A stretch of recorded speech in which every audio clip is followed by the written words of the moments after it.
I got brick fat on me right now, and I bought the rack stuff down in my denim, my blood. Take a gram of cushion, roll it in a blunt. I bought what I spent today and spent it in a month. Yeah, I bought. Well, YouTube, it's time to start thinking about a rebuild.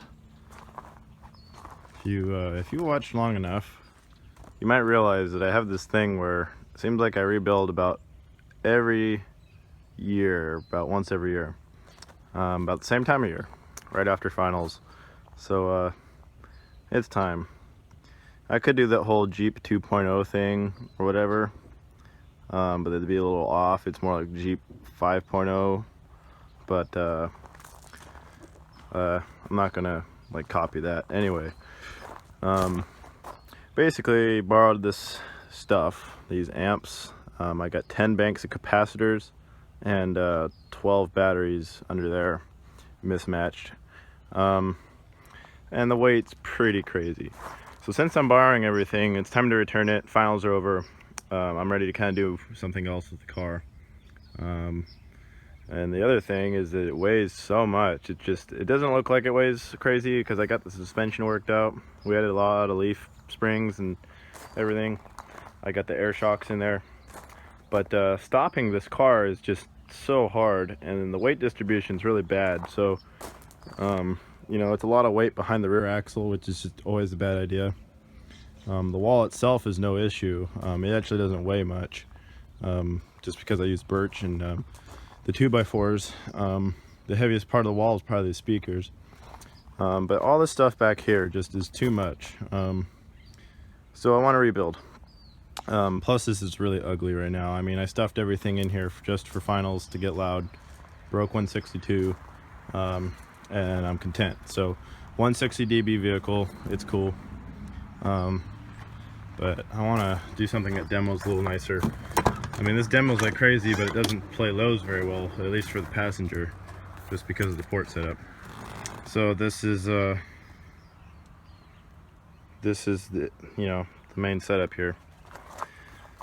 So I'm not gonna lead on to like exactly what I'm doing, because I like to kind of secretly do my thing and then reveal. But first step is going to be just pulling the stuff out. So we're going to strip the back out and pretty much go from there. So take note, I have quite a few extra leaf springs put in here in the air shocks, and it sits like perfect, and I like it. When I pull all this stuff out though, it's going to be too tall, way too tall. So I'm probably going to have to pull my shackles out right there and put the stock one back in, potentially. Either that or pull some leaf springs. And you can tell these leaf springs, they're pretty much brand new, but look, that it's kind of bending the wrong way right there. It's lost its arch, and that just proves how much weight is in here. Just insane. So definitely time to reconsider what I'm going to do with this thing. Anyway, let's get on to pulling some stuff out. We'll throw in some pictures and video as we go. So here becomes the fun. Let's hope I don't blow anything up.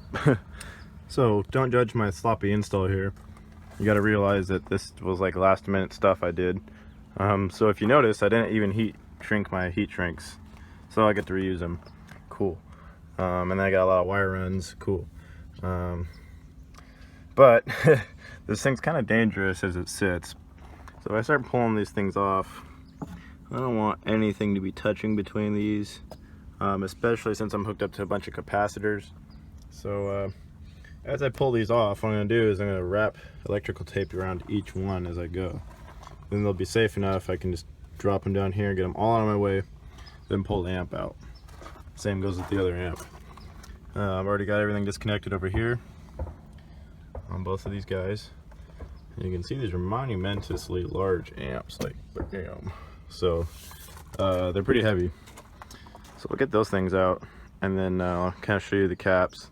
This really, if anybody comments about my install, I'm not going to really answer, because I know it's pretty sad. So don't judge me. you know that if you've been watching long enough, you know the kind of work I like to do. So that's we're gonna get this stuff out.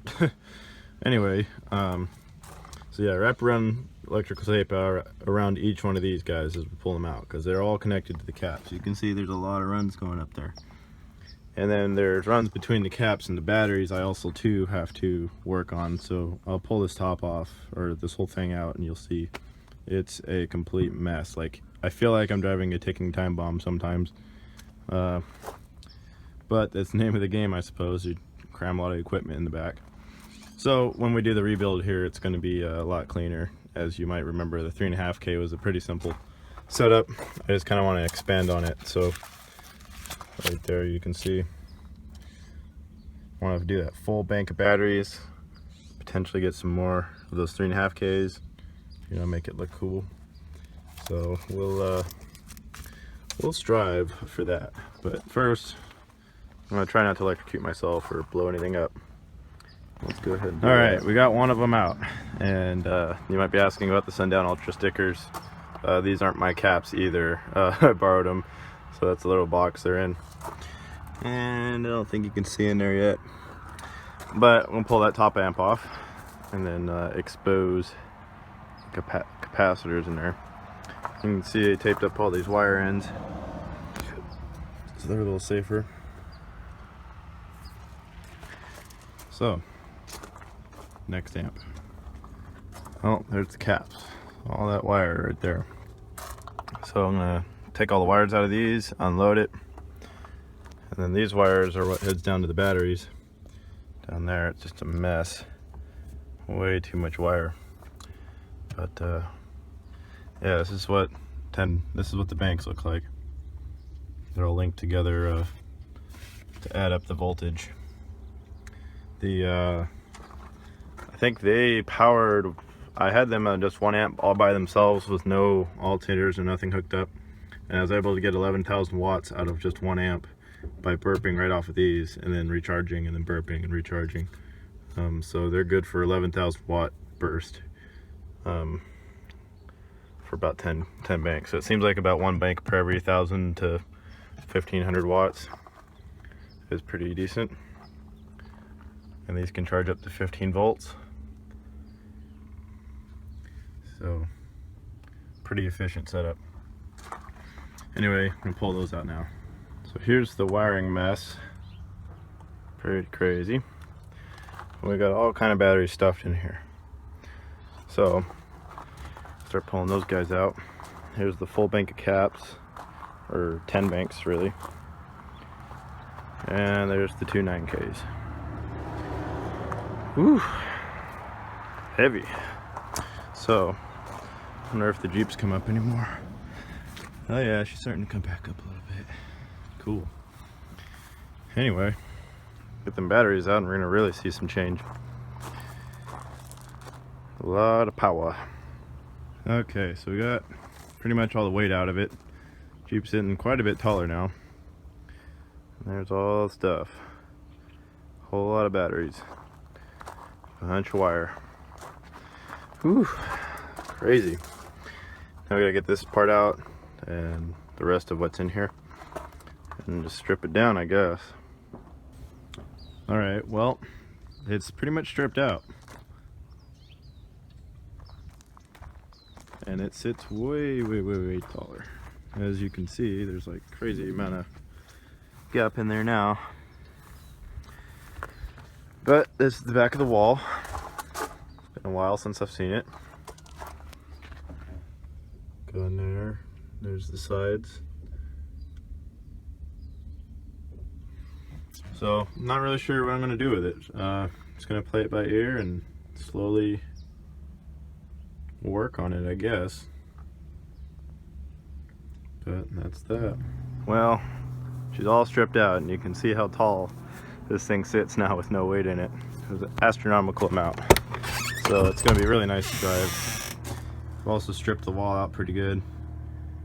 So got to do a little more with that. It's not quite done. But once I'm done, we can start doing some stuff. So stay tuned.